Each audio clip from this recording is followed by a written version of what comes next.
February 22nd, 2017. Don't play with me.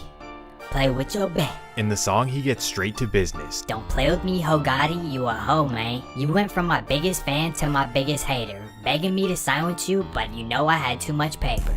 To make matters worse, he disses Yo Gotti's big brother Jook by saying that he used to serve him, but now he calls him Big Sister. The song slaps, and literally the entire thing is disrespectful. So instantly it would go viral, and he had everyone in the country dissing Yo Gotti. On accident, I guess. Basically, this was stop playing with me with all the threats, I'm not scared of you or worried about you at all. Please just get off my. Well, obviously, Yo Gotti was more than pissed, along with his big brother Jook, cause his name was dragged into it as well. This was obviously a major power move by Dolph, but I'm not sure he knew what he was up against. Or maybe he did and just didn't care. Why I say that? Well, now I have to introduce you to Yo Gotti's muscle and power in the streets of Memphis. As you'll see, this was nothing to play with. Being a multimillionaire results in having ultimate power in a city like Memphis. That's because there's an infinite number of crash outs who will slide for a small fee. It's really that simple. But on top of this, for Yo Gotti, he had family connections to a notorious gang in North Memphis known as the Trula Mafia. And although this isn't an organized gang with put-ons, DPs, squabbles, and all that, it's more so like crash outs that rock together and crash over anything. And when I say over anything, well, that's my segue to introduce you to some of their members. First, we have a guy named Justin Johnson, who's locally known as the rapper Straight Drop. This is a guy who's truly willing to sit down and do life for any reason possible. Why I say that? Well, that takes us to January 31st, 2017. It's a regular Tuesday night in Memphis, and Straight Drop takes his girlfriend out to a bowling alley in East Memphis. So at 8 p.m, the couple head off to Hardwick Lanes and get to bowling together. As they're bowling, Straight Drop somehow gets into an argument with the couple in the lane right next to them. And boom, just like that, they start throwing hands while their feet are slipping everywhere. After the security separates them, Straight Drop puts his hands up and walks out of the bowling alley, as if he's showing mercy, I don't want any problems. But little does everyone know, he has other plans. As he walks to his car, he tells his girl to hop in the driver's seat and pull around in 2 minutes. He then grabs a chopper out of his trunk, cocks it, and walks right back to the bowling alley. There he sees the couple that he fought right outside, and sadly, without hesitation, he straight drops on them. Bam! Thankfully, after being rushed to the hospital, the couple would be okay. And on top of this, later that night, police were able to get security footage and track down the license plate. They discovered that the car belonged to Straight Drop's girlfriend, so the first thing the next morning, they raided her house. At 4 in the morning, they busted into her house, put her in handcuffs, and what do you think's next? She understandably starts crying, and she tells the police every single thing that happened. My boyfriend Justin Johnson popped the couple, and me, I had nothing to do with it. So boom, just like that, Straight Drop is arrested, facing 2 attempts and 2 assaults with a deadly weapon, and of course, 20 years in Tennessee prison.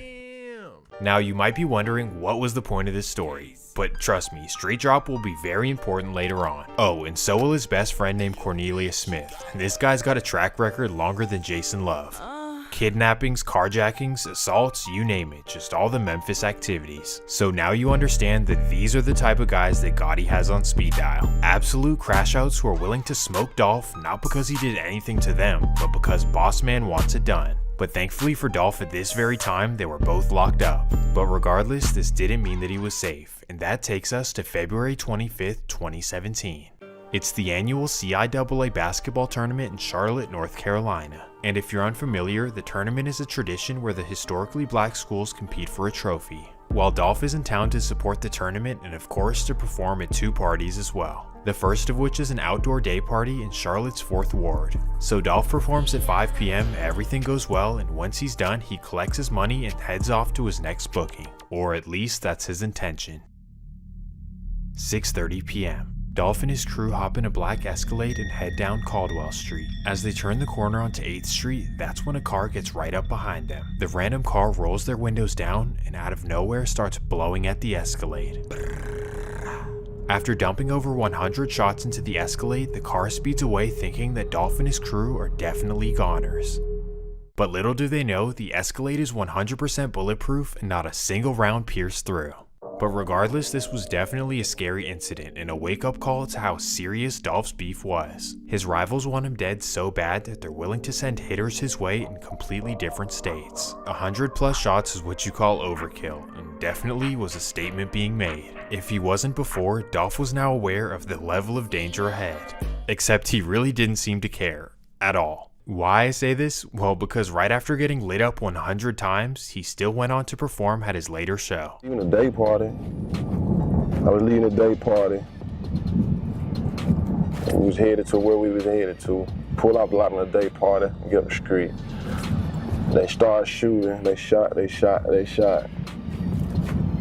Shooting was over with. And shit, I had another party to go to that night. You know what I mean? So, shit, we went and did our party that night.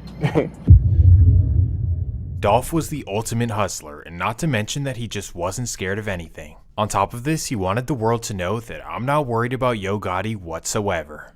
Just a month after the incident, Dolph would release a song called 100 Shots, alluding to everything that happened. So basically after this, the whole world knew that Yo Gotti was thirsty for Dolph's head. Pause. Oh my goodness.